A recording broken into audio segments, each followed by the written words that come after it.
Alright, so I have confirmed that in fact this is our problem. There is no continuity through this. So I need to go ahead and remove that, and hopefully that's going to solve my problem. I did also check down here by placing one terminal on this red wire and then the other lead touching here or here separately, and have continuity through that. So it looks like this high limit fuse is probably my only problem, which is encouraging. So first thing we need to do, if this is in fact your issue as well, there's a 1/4 inch screw here, or a screw with a 1/4 inch head that we can remove, and then this thing will come out, and thankfully the part is readily available, so I will be able to solve this problem today, it looks like. Let me go ahead and remove that screw and we'll move along. Alright, I've got the screw removed, and now you need to just pull forward. There's a little tab here that fits into a hole in the housing here. So it just slides out. Now we've got the part out, and I'm going to take it with me to the parts store to get it matched and come back and put it in, hopefully be done with this project. I'll be right back. Alright, I've got my new part.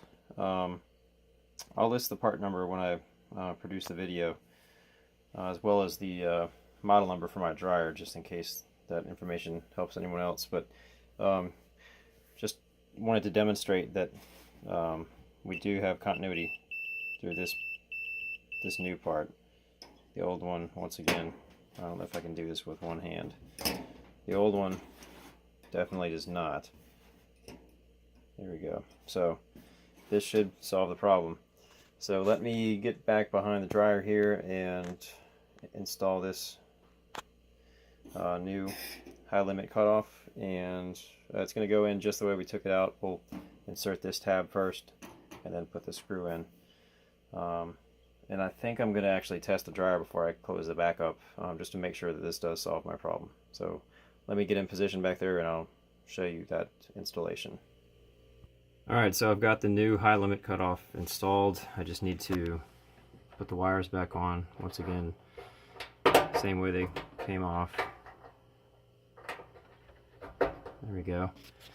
I've temporarily reconnected my ducting to the dryer vent so that I can test this out, and I need to remember to reconnect. If you happen to have removed your wires from the thermal fuse, make sure you reconnect those. Once again, pay attention to which one was which so you don't cross them up. There we go. So I'm going to move back to the front of the dryer now and test this out. Obviously I need to plug it back in, and I'm just going to run it for, I don't know, 30 seconds to make sure the air is getting hot. If you do this, just make sure that you don't have your fingers or anything else draped back here that could come in contact with the wiring, because obviously there's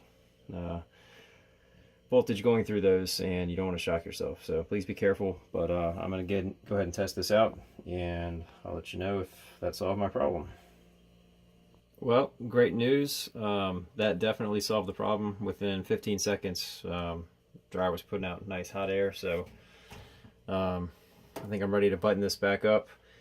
I feel confident that that cutout blew because the lint screen was so clogged up, so I don't feel like I need to really troubleshoot anything else. If you can't figure out why, or don't have a good idea why one of your fuses may have blown, I guess you would want to check maybe the heating element or dig a little bit deeper. But for the purposes of this video, that's as far as I'm going to go, since my problem is solved. So now I just need to remove the ducting again so I can get the back panel on. I'll go ahead and put the panel back on and button it up. I'll show you once I get the main panel on. I'll show you this little cover here that goes over the cord connection, and then we'll wrap up the video. Be right back. Alright, so I've got the main back panel on now. I've got all the screws in around the perimeter. Leave this one out, put this one in last, because that screw is the one that is shared with this cover.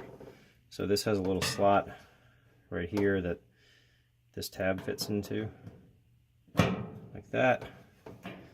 And then you just need to align the slot in the edge of the cover with that screw hole.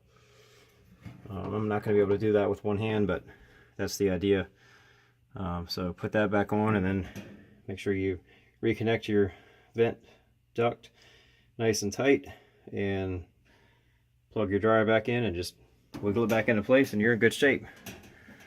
Just make sure you don't kink your ducting as you push it back, because that can cause overheating if you're not getting enough air movement. So anyhow, I hope that this video has been helpful. Again, this is sort of out of the ordinary from the videos that I normally post. So some of you may be watching this may be the first time you've watched one of my videos. I hope it's been helpful for you. Feel free to check out my other ones. They're mainly related to Dodge and Isuzu vehicles, which may not be all that helpful for you, but anyhow, I hope this one has been useful. I hope if you have this problem, you'll be able to tackle this on your own and save yourself a few bucks. So good luck, be safe, and thanks for watching.